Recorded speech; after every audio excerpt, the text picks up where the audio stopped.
Whether killers perform their heinous acts by the compulsions of their diseased minds, or if they are forced into them by external pressures, has long been a matter of debate. But for one killer, nature and nurture are inextricably linked. Leatherface kills not from a desire to exert his will over others, to satisfy carnal urges, or even to quiet the voices in his head. He kills because he is scared. Scared that others will hurt him. Scared that his family will be displeased with him. Scared that their shared willingness to eat human flesh will be discovered. He does as he is told. His family loves him, and that is all that matters.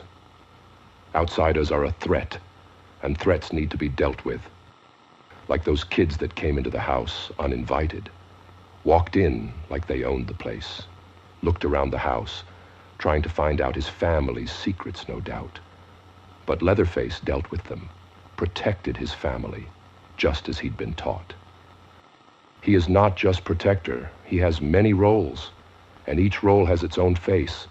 He serves dinner, cares for the family, dresses well when they eat. His grandpa and ma used to care for them all, but Grandpa is old now, and she has been still for a while, so Leatherface and his brothers had to take over. Family is everything to him. Family is security and safety. But even though he did his best, one of the kids got away. He tried to stop her, chasing after her as fast as he could, but she had help. Another outsider, driving a truck. The evil trucker killed his brother, ran him over like he was a possum. In a fury, Leatherface leapt at him, the saw ready to avenge his family. But the trucker was too quick. He knocked Leatherface aside and turned his own saw against him. As he watched the outsiders driving away, the rage, grief, and pain combined with the worry about what would happen to his family now. They would surely return with the police, and the police would take his brothers, his grandpa. Without them, what would he do? Without their commands, he would wither and die.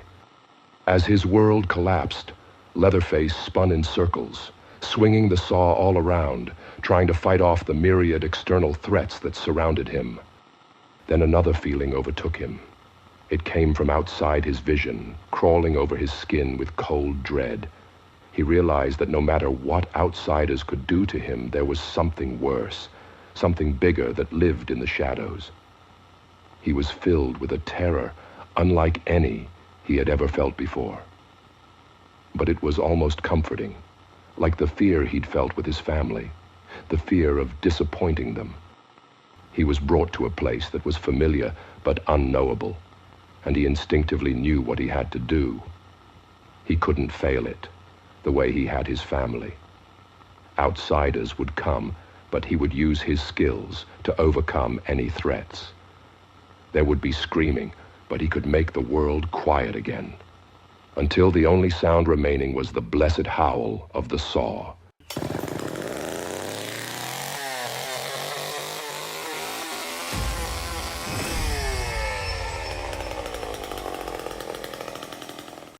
Let the outsiders come.